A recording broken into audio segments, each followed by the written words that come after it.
Hey guys, Mathel here once again with a bit more talk and discussion about the Heartseeker marksman rogue thing that I've been playing because it has gone up a few notches with plenty of upgrades, plenty of just good old fashioned hard work and figuring shit out.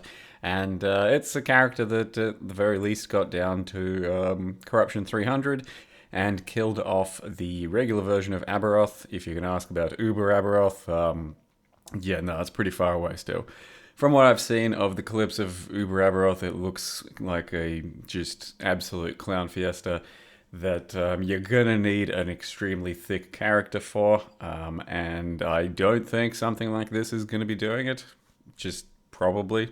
I don't know exactly how the fight goes down, but it feels like it won't be designed for something like this kind of character. Either way, very fun character that got through to Corruption 300 pretty comfortably and enjoyably, and it's now basically full cold version of the build because I was prior like full fire version, then I went like fire poison, then I went like fire cold, and now I am essentially full cold, respecking the Heartseeker into the cold node, respecking or re-gearing almost entirely for like cold and elemental damage, and it's actually pretty noticeable, like having a few little upgrades here or there that give you like 80 cold damage, stuff like that, just on rings and quiver and all kinds of things is really impactful because you really do kind of lack damage across your passive tree and you know your skill trees and all sorts of stuff.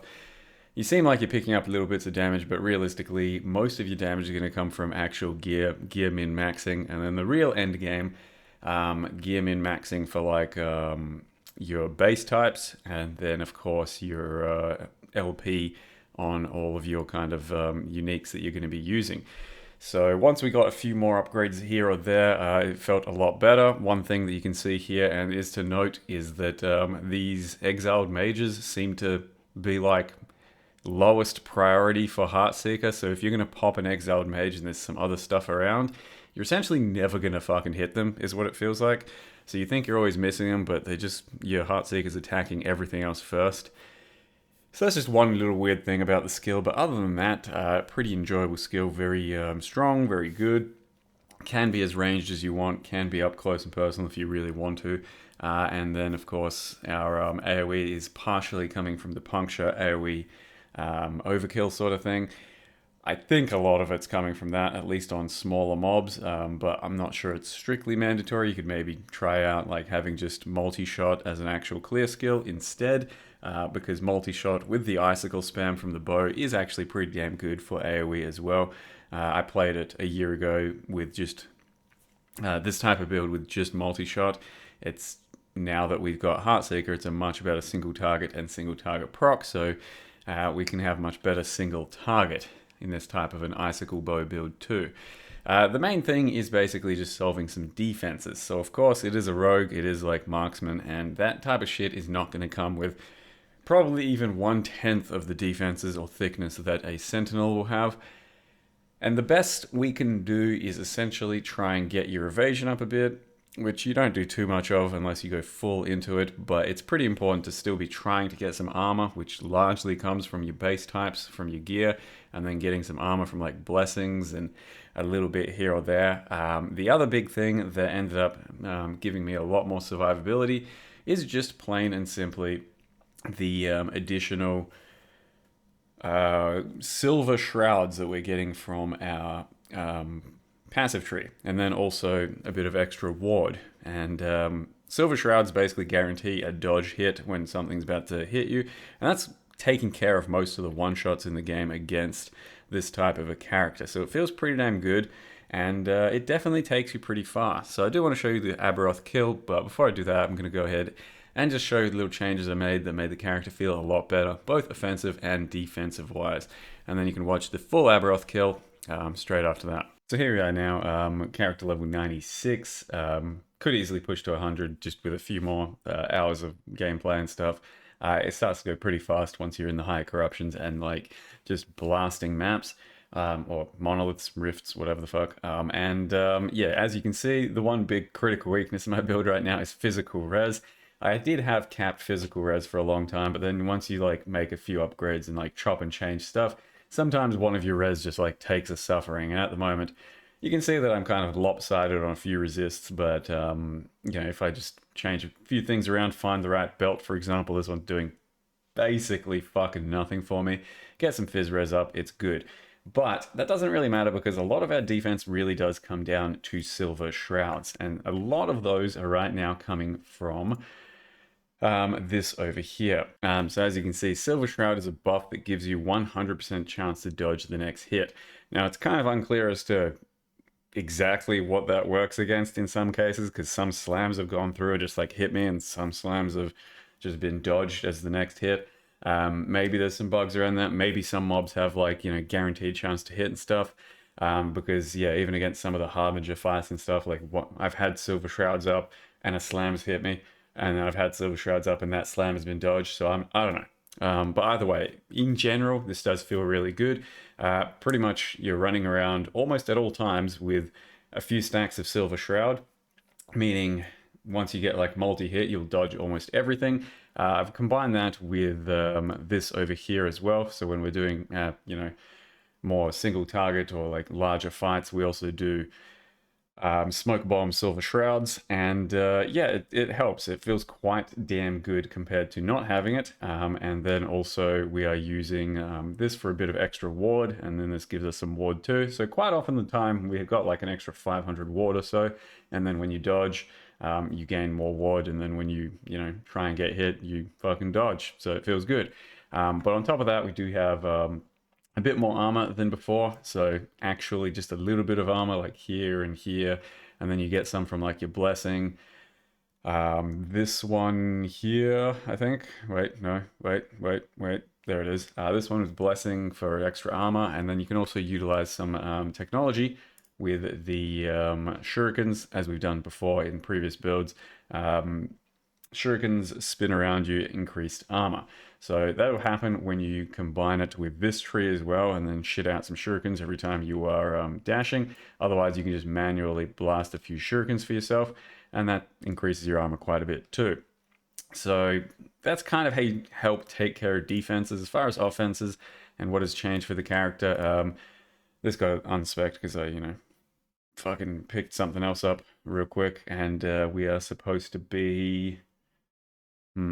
yeah, this is part of the defense as well. We did take on these dusk shrouds, which help us with glancing blows. We went into full cold over here. I think I was just speccing some extra attack speed. Otherwise, you can take a bit of extra damage over there as well, or maybe some even more recurve. But we do have really good life leech based off of this thing, based off of this over here as well, health on crit per stack. So if you've, you know, watched some of the video, pretty much whenever I get hit, as long as I'm hitting something, if you're not getting one shot, you top straight back up, and it feels really good. So that's the current passive tree. This tree got slightly reworked so that I'm also taking a bit less damage, and I've got like lots of crit at the moment, so I just haven't needed to take this type of crit anymore. We then have this dex and glancing, and then this for extra haste. So that's currently basically the setup. Has changed just a little bit. We are now heavily based around Rain of Winter. I farmed it and got a 2 LP one, which unluckily slammed chill on hits. So that was the upgrade over my previous one, because my previous one just had the hybrid modifier. And then, yeah, the chill on hit does help a little bit on bosses. They do feel a little bit slower. You can see my tooltip there as well for people that keep asking. And then I used a basic quiver that just had those 3 stats for a long time. But I got a Troarchus Teeth that also helps a little bit, just, you know, freeze things a bit more, but otherwise it wasn't super noticeable in terms of like frostbite and stuff. But you're just trying to get, you know, damage where you can. So crit multi on your amulet's pretty good. There's a crit multi base of hat that we definitely want to try and get. It's got crit multi and fire res, I believe, and then, you know, some good stuff like dex and all of that, and then just trying to get cold elemental damage, stuff like that on your rings. There is a cold damage roll that I should be having on my belt, and then got new gloves that got some dexterity and stuff. But you got to keep in mind that as you are ramping your dex, your physical and cold resist is going down, and that's how we get to this stage. But it's solvable. It's been fine. I've been playing with it, and just then did the kill of the Aberroth with it. And then, yeah, we've also got a chest that slightly upgraded with a bit better base type. And then ultimately this thing over here, during the longer boss fights, will give us quite a bit more damage and also a bit more thickness. So definitely want to go ahead and get yourself one of those. And then, yeah, as far as the blessings are concerned, basically we just tried to get crit multi. That's pretty important since we don't have that much of it. 19 all res is a pretty big one. And then went the cold damage over here. That's going to be a big noticeable upgrade. And then shred cold res, pretty important too. And the armor over here. That's currently my setup. I don't think I really missed out on anything, but yeah, once you're then blasting with cold damage from here, you see the icicle procs, and with plenty of cold damage and plenty of actual good DPS, it's pretty noticeable. You start to just like chunk through things. What was initially kind of tough, empowered monoliths like 100, become the biggest face roll, the biggest joke, and then 300s become kind of okay.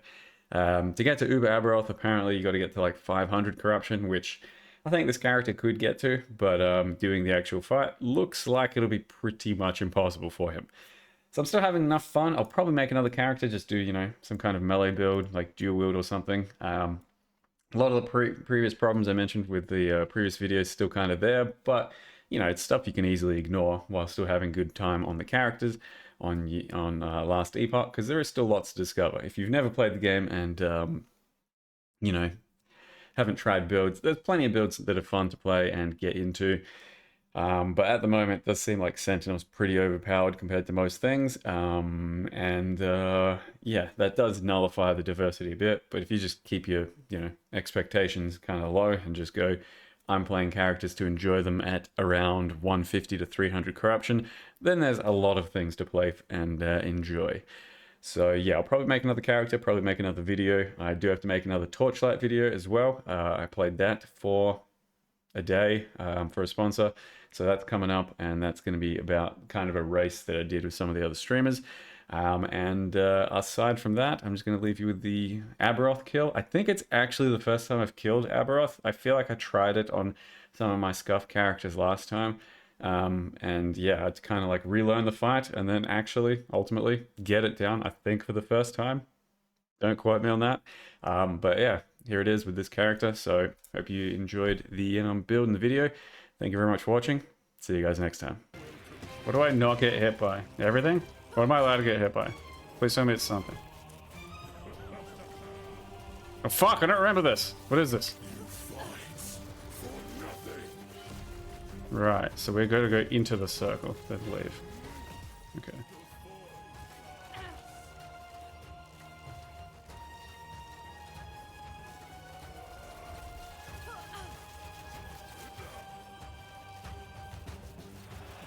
He's gonna do like a triple slap, right? Am I allowed to tank that or something? Or what?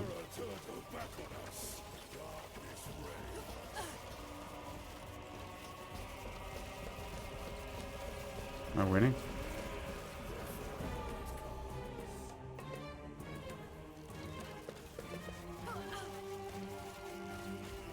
I feel like I'm semi not losing. And that's like the same thing. What is this? What is that? What is any of this?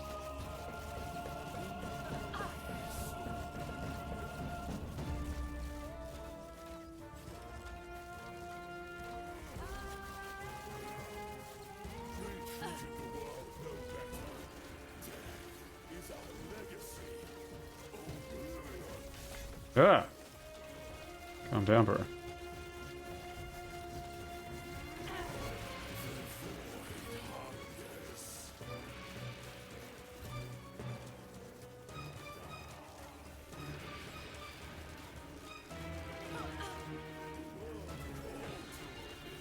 Hey, what's this? What's happening? I just got smaller? Now what? Okay, big attack. Love it.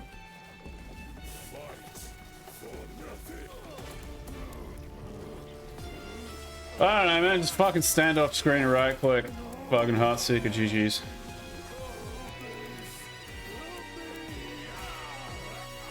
basically just don't let him be on your screen. Is the plan.